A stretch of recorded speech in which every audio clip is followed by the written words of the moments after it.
What's happening, guys? And welcome back to another episode of Twisted News. We have an episode today for those interested in hearing about serial killers, so I hope you're up for that. First up, we're looking into an interesting case which no one seems to be talking about. It's about an active serial killer possibly working out of Chicago. Then, we're going to get you all up to date on the Idaho quadruple killing that happened back in November. So get ready for Scary Mysteries Twisted News. Number 1. Active Chicago serial killer. There's a lot of reasons why an individual doesn't want to talk about certain subjects. Maybe it's uncomfortable or embarrassing, or it triggers past traumas and unwanted memories. And that's understandable. However, it's something entirely different and even reckless when the media, law enforcement, and government chooses not to talk about an issue.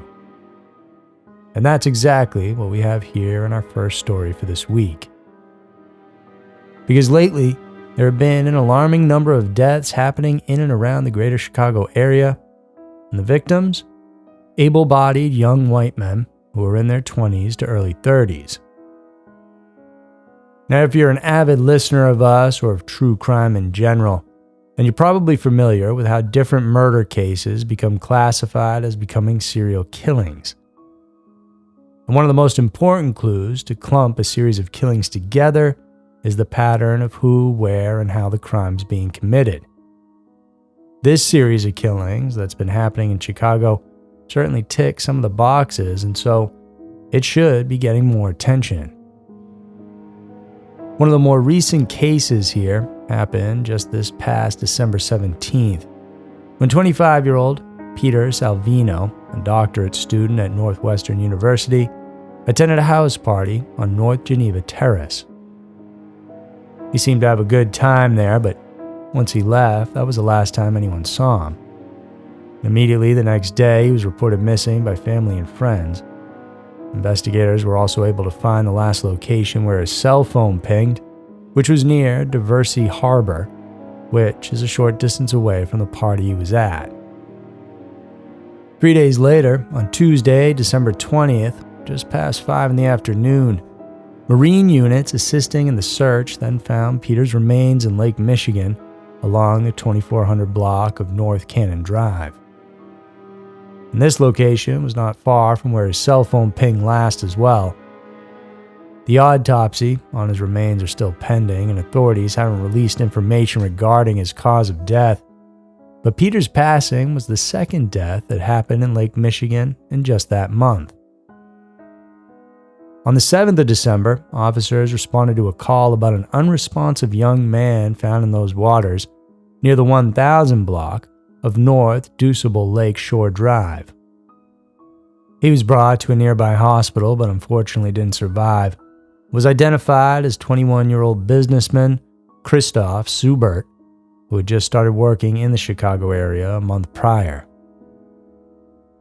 Investigations revealed that the last time Christoph was seen was the evening of December 3rd, when he was at a holiday party happening at Howl at the Moon.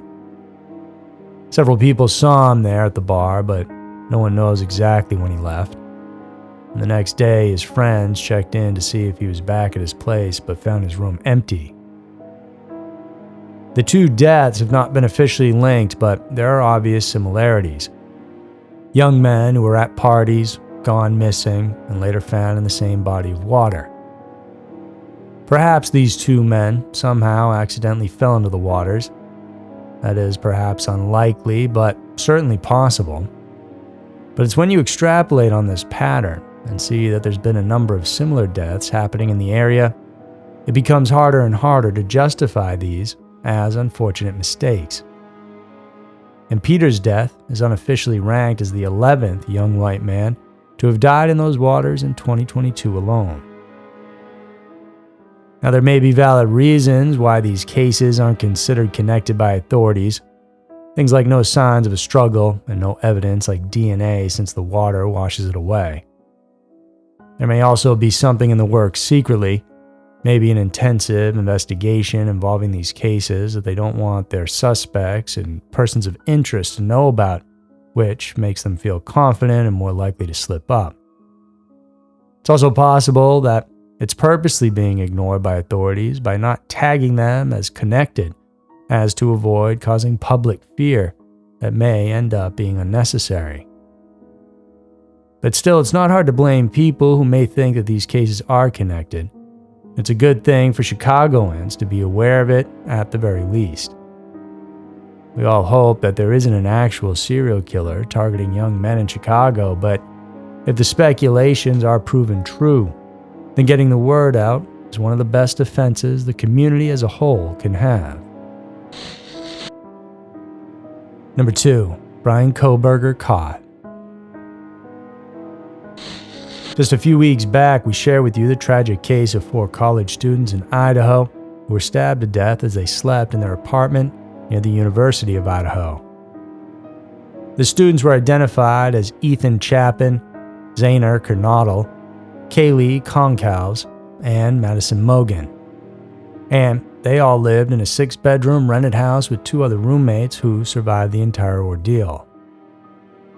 In this update, authorities now have the suspect in their custody, and an affidavit regarding the case has been made available to the public. 28-year-old fellow student Bryan Kohberger was arrested on December 30th, 2022 and is considered the main suspect in the killings. He's now being charged with 4 counts of first-degree murder and 1 count of burglary, and Bryan was a PhD student studying criminal justice, no less, at Washington State University. During the first month of the investigation, it appeared to the public like authorities had no leads, but behind the scenes, they were building their case against Kohberger, which we'll discuss here. The murders occurred sometime between 4 to 4:25 in the morning on November 13, 2022, as testified by one of the surviving roommates who was only identified in the affidavit as DM. According to her, after multiple commotions in the house, everything from her housemates arriving home late, Xana's DoorDash delivery arriving 2 hours late, and Kaylee playing with her dog in her bedroom.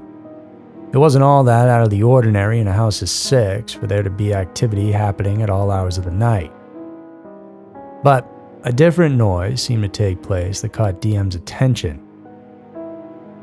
From her bedroom, on the floor above, DM said she heard Kaylee say, "There's someone here," to another roommate, who was later identified as Madison, as both their stabbed bodies were found by police in the bed in Kaylee's room. At the time, DM opened her bedroom door to take a peek in the hall but found nothing.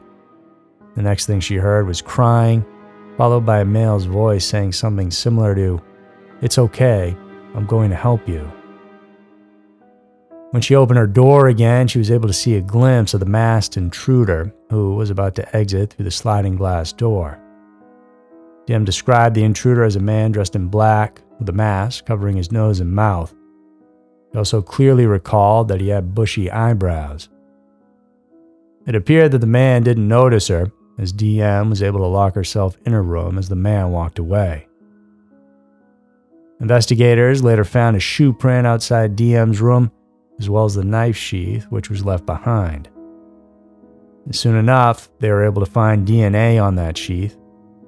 On several security cameras from around the home as well, they also saw the suspected intruder that matched the witness's statement, as well as the vehicle he drove.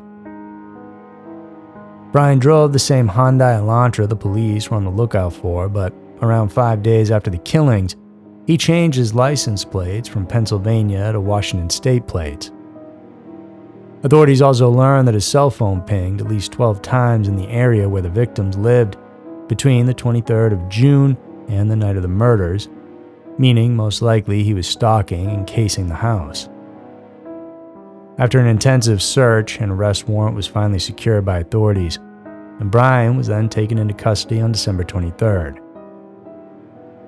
During interviews, they learned that according to Bryan's classmates, the change in his demeanor was quite apparent when the killings were discussed in the classroom. They noted that the once talkative classmate had now become quiet and reserved. It was also revealed that before the murder, Kaylee actually mentioned to some family and friends that there was a possibility she had a stalker, And further digging into Bryan's Instagram account showed that he had slid into her DMs. She never responded, and he never said anything inappropriate, basically things like, "Hey, how are you?" But the scary part is, he messaged her over and over again without any replies back. This case has been highly publicized, and for good reason. And the trial of Bryan Kohberger is sure to be followed closely as well. So there were two of the latest disturbing pieces of news around. If you guys enjoyed this, please make sure to check out our other episodes. And remember to subscribe because we're putting more out every single week. Thanks for tuning in, guys. I really appreciate it, and I'll see you soon.